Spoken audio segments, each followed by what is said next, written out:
This is Sandeep Kaul from WhiteLight Consulting. Welcome to this session on business storytelling. In today's session, we'll cover three things. What does a good business story look like? Are there some frameworks that you could use in your business story development? And thirdly, look at a video on how leaders can inspire action. So let's start with what does a good business story look like? For a moment, reflect and look back at some of the good business stories that you have heard and that have inspired you.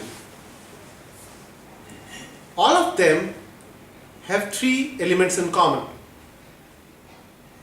Firstly, the story would be clearly understood by the audience. Secondly, the story is remembered.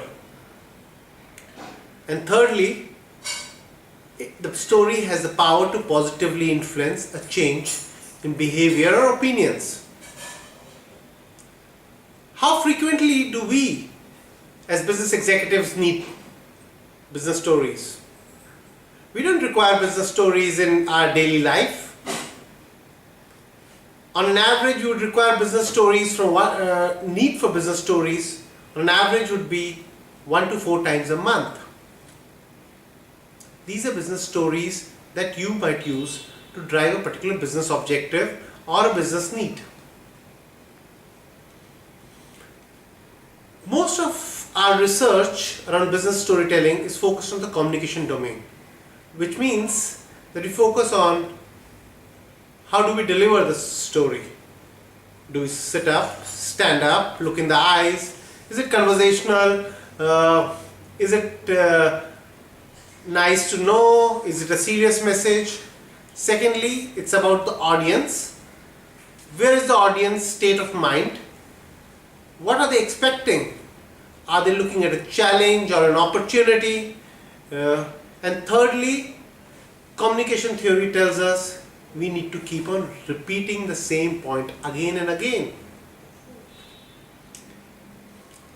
Probably a good story, if it's well told, need not be repeated because a good story would have its own legs. And that's what's one of the glaring gaps in the present communication theory. That is, it doesn't tell you about the ability to connect with the audience. So do good business stories have something in common that make them more likely to succeed? Yes, they do. You may be wondering that if business stories have something in common, then why don't we hear more of these business stories? The villain, as always, in any story, we have a villain here also.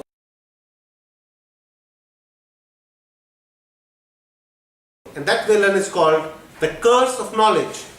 This curse of knowledge was devised in an experiment done at the Stanford University. Let me tell you a bit about this experiment so that you can understand it better. This experiment was done among a set of people who were divided into two groups. One of the groups was called the tappers and the second group was called listeners. The tappers were given a set of popular songs which they were to tap on the table.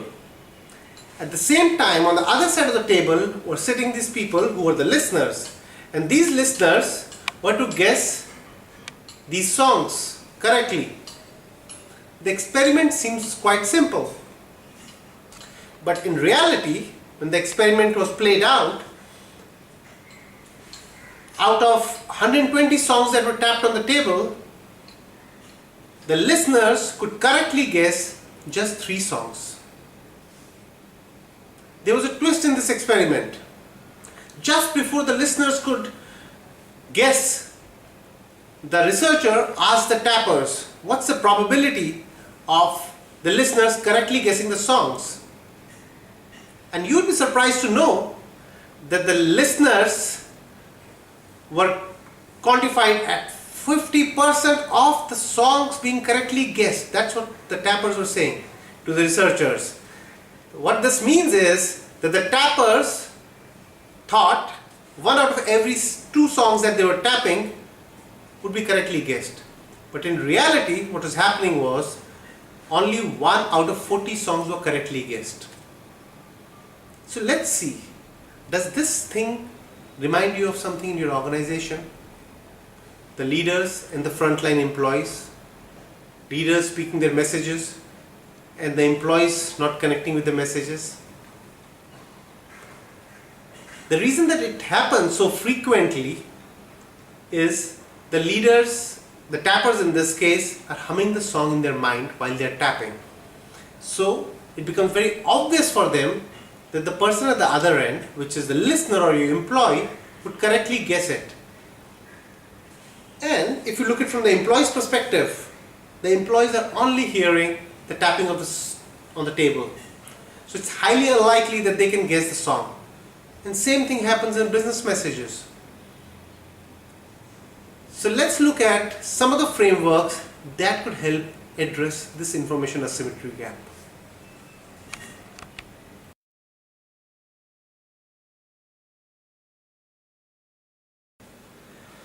One of my favorite frameworks while developing business stories is the success framework developed by Dane and Chip Heath.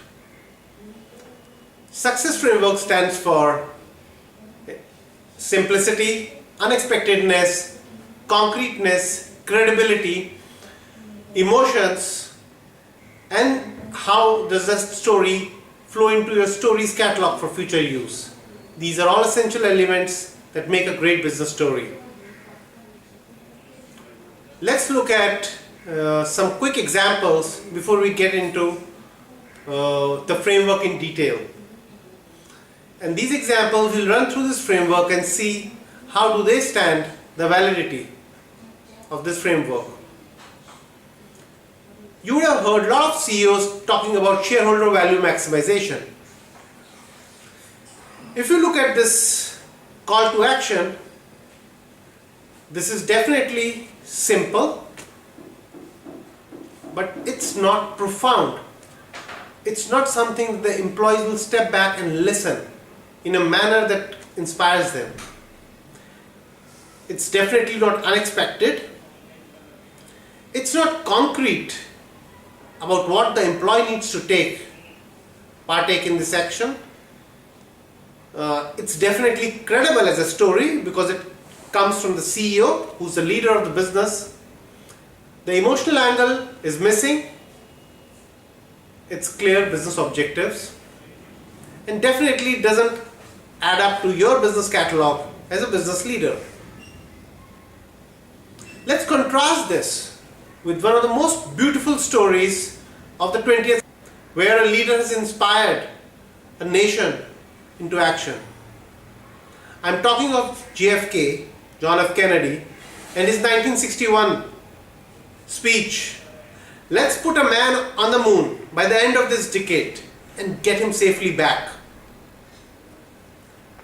This story is definitely simple in a compelling way. It's unexpected. Nobody is expecting this story from the President of the United States.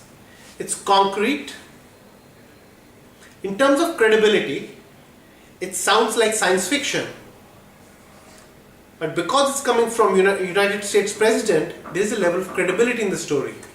It's definitely emotional because it's channelizing the energy of the whole nation towards a common purpose. And definitely this is a story which you would want to retell again and again. Let's for a moment assume that JFK is your typical CEO who talks about shareholder maximization. How would have he told this man on the mission story? I can hazard a guess. He would have probably started something like this: "Our mission is to be the leader in the space aviation industry, focused through team-centered innovation and strategic initiatives in aerospace aviation." I leave you with this thought.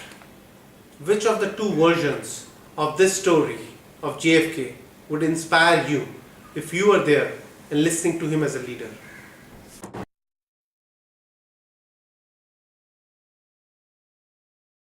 Coming back to the success framework, let's look at the first S of the success framework, which is simplicity.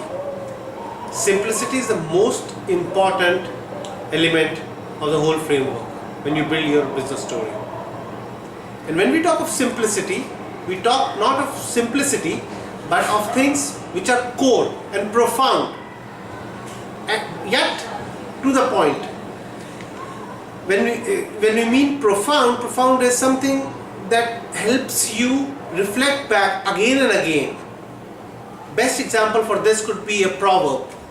As they say, a bird in hand is worth two in the bush.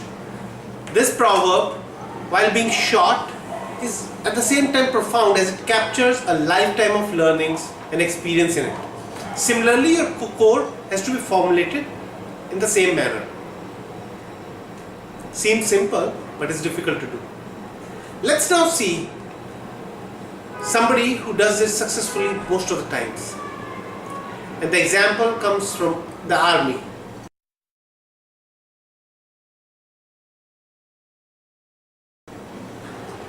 The army, when they make their battle plans, do a thorough planning.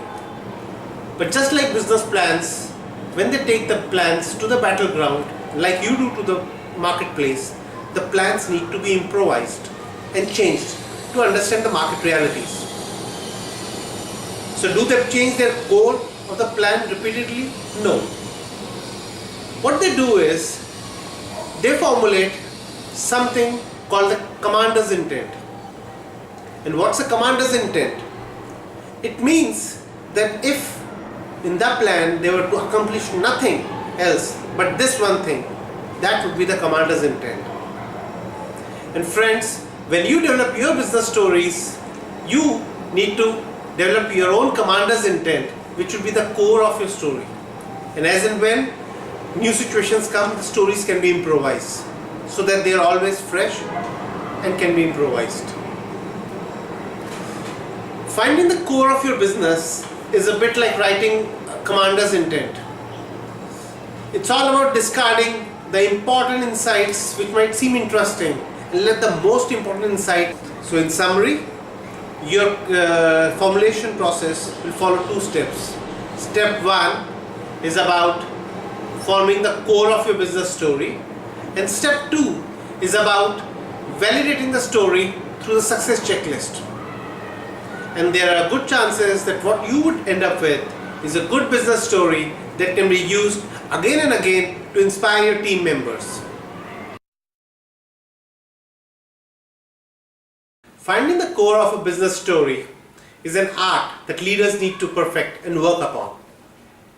Let's look at a couple of examples of how leaders went about discovering their core ideas. The first example is of Southwest Airlines. Herb Keller, who's the CEO of Southwest Airlines, formulated the commander's intent. And his commander's intent was, we are the low fare paying airlines. This is a simple idea, but one that has guided the action of all Southwest Airlines employees for the last 42 years. In fact, Herb once commented to a fellow executive, I can teach the secret of running an airline in under 30 seconds. Core ideas also help your employees avoid bad decisions by reminding them things that they want to do and things that are important to the company and things that they should not be doing. To summarize, core ideas are short sentences drawn from long experiences. Do you have a core idea that you can use in your stories today? Let's look at the second example. Walt Disney's core idea has been of having employees as cast members. This core idea was something that the company leaders have worked for the last 60 plus years.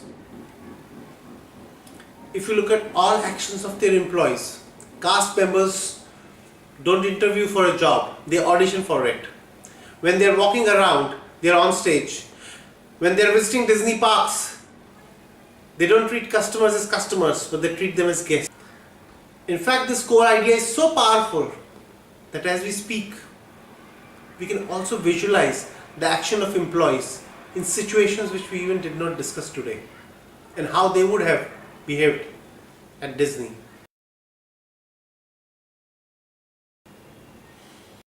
Credibility is the other important thing that you need to build into your stories. And by credibility we mean that the stories should be able to stand on their own legs. Normally we as business leaders think that credibility comes from the voice of the speaker. However, for a truly good business story, the business story should stand on its own legs. Safe Express is a logistics firm based in Tamil Nadu. They are extremely well performing firm with a good set of clientele, mostly multinational companies with base in India. However, they were not able to break through to the Indian corporates because of the price reasons. They were perceived as a higher priced logistics company vis-a-vis other Indian companies. So they went about chasing the Indian corporates unsuccessfully for a long time. One day, Rubal Jan, who was the director of Safe Express, met the CEO of a Bollywood film studio. Rubal offered to this CEO the services of Safe Express for delivering the movie prints pan-India. The CEO just smiled at him, obviously acknowledging the fact of the rampant piracy present in film studios pan-India. Rubal, who was prepared for this meeting, had made his own business story case. Rubal calmly spoke to the CEO and told him, "Do you know, Safe Express was involved in distributing Harry Potter's books to all stores pan-India, multiple locations, same time, same day, without a single security breach. We can offer you the same services." And then, to back up his example, he gave a second example which was more personalized. Rubal had done a research on the CEO's family and came to know that CEO's son was appearing for the board exams. So Rubal mentioned to the CEO that Safe Express was involved in the collection and distribution of question papers for the board exams pan-India. This clinched the credibility story for Safe Express, and the film studio became the client for Safe Express. Not only this film studio, but also it generated momentum within Safe Express for all the employees to break through more and more of Indian corporate accounts where price was an issue. And this was driven by this story because this story had credibility, which did not require the director of Safe Express to be present every time it's recited.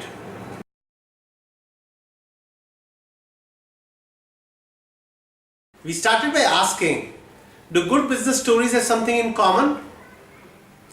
Step back and reflect on the business stories that you heard today and try to introduce the commonalities in your own business stories. As Leo Tolstoy said, all happy families resemble each other, but each unhappy family is unhappy in its own way.